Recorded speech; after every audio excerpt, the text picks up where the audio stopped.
Everything for you. Time, name, you give them a deadline.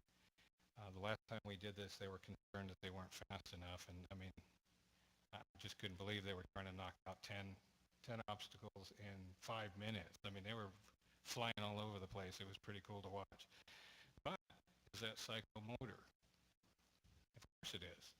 When we refer to psychomotor skills, we're talking about walking and talking. And here's the beauty in Second Life, we can actually fly. Plus, they're using the psychomotor skills with their keyboard, are they not? So there is, albeit not traditional psychomotor, but we're still addressing psychomotor skills. So that's pretty much the domains lesson, and we think we're going to implement this in the next few weeks, and we think it'll be a lot more fun than the PowerPoint slides, and hopefully more relevant. So I'd like to turn it over now to Dr. Cooper. Karen's going to talk a little bit about a model that she's working on. Thank you very much. I'll try to stay put. I was told to stay near the microphone, and I tend to wander. So what you just saw, to recap, was great instructional elements from immersive role play to transcending the course of time because you can, to scavenger hunts, to resin just-in-time settings as you peruse through on like virtual field trips, if you will.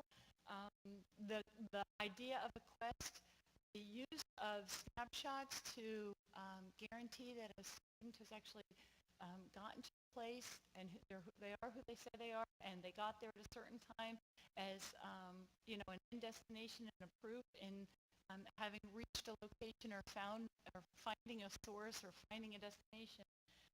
And those are all very important elements that are very effective inside of these virtual environments that are much more difficult to either convey or to portray effectively in a face-to-face or a PowerPoint or a traditional classroom environment. This last one I'm going to show you is my avatar is walking over to this space right now, is an example of a 3D visualization. We've got a turbine engine that we're using for both concept instruction as well as for maintenance. And right now this is on public Second Life, so this is just sort of a showcasing area, but our work will be brought behind the firewall and will be elaborated in a more sophisticated manner to our workforce and to our military. You can see right here the turbine engine is currently right there in front of us. There's a video that exists out on YouTube that sort of explains it. There's a little control panel to the side, and what this does is it allows the user an opportunity to see something that's very, very complex, something that's very dense, and something that's otherwise very difficult to conceptually understand. And by being able to explode it and implode it at the user's discretion, at the user's terms, as well as read about it, and where the user's empowered. It's sort of a learner-centered, user-empowered design. The learner can obtain information in a way that they want to at a time that's most relevant for them in a visual manner that you can't do as effectively in a face-to-face environment. Certainly, if I had tried to present this information in just a paragraph or two or a white paper, it'd be much more difficult. Conveying it in static images still isn't effective. And even as I said before, in a flash stream, you have a little bit of movement and animation, but it's still very much a passive turnkey environment. In this space, the user has the opportunity to actually act on the complex object in and of themselves. When the engine is exploded, each of the components of the engine in its exploded state is clickable, has live links to it, and to click on it, you'll get a note card with further reading about each piece. At that point, a scripter could employ many different techniques to further draw in on each of the components if they wanted to. Again, this serves in the area of just concept demonstration, so if you wanted to explain conceptually how a turbine was put together, or any other complex object. You could use this for proof for concept understanding. You could also use it as a piece of maintenance equipment. So for if you were looking for trouble pieces or whatever. Another example that I like to use that's very similar to this is if you think about in your world of chemistry from high school and college, complex molecular compounds and what that looked like on a piece of paper as a very, very long, complicated equation, and how difficult that was to understand, and you just sort of had to memorize it. And then even if you were to take that and try to create a visual about it and put it in maybe an Excel graphic, it was still very much a static image and certainly something you couldn't manipulate very easily. If you were to move a complex molecular compound inside of a virtual space like this, you as the avatar would be able to walk around it, would be able to manipulate it, you could act on it, you could script the object so that it would behave according to certain ways, however that you might want the user to be able to interact with it. So from an instructional perspective, this gives the user the opportunity to be empowered, to be self-motivated, self-directed. They learn in a very experiential manner.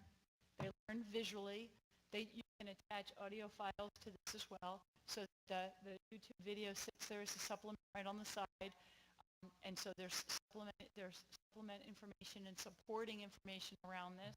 There's also, you can see some translucent information cards that exist around.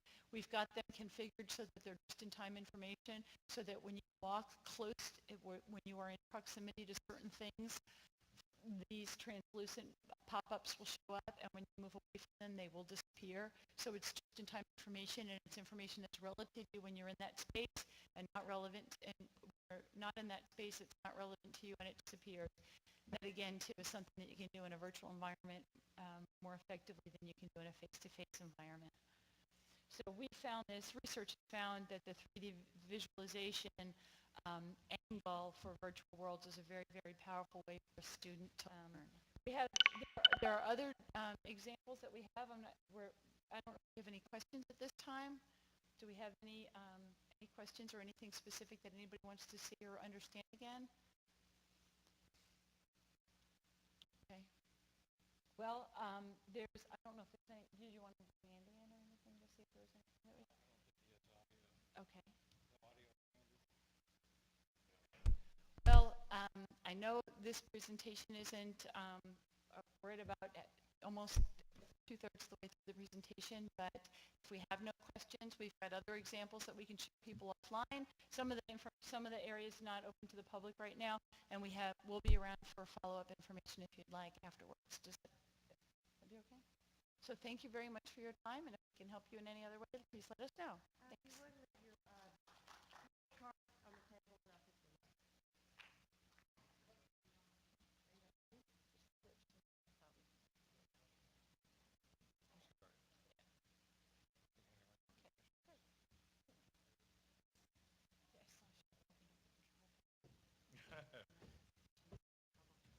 I'd like to thank Karen and Phil for coming out today and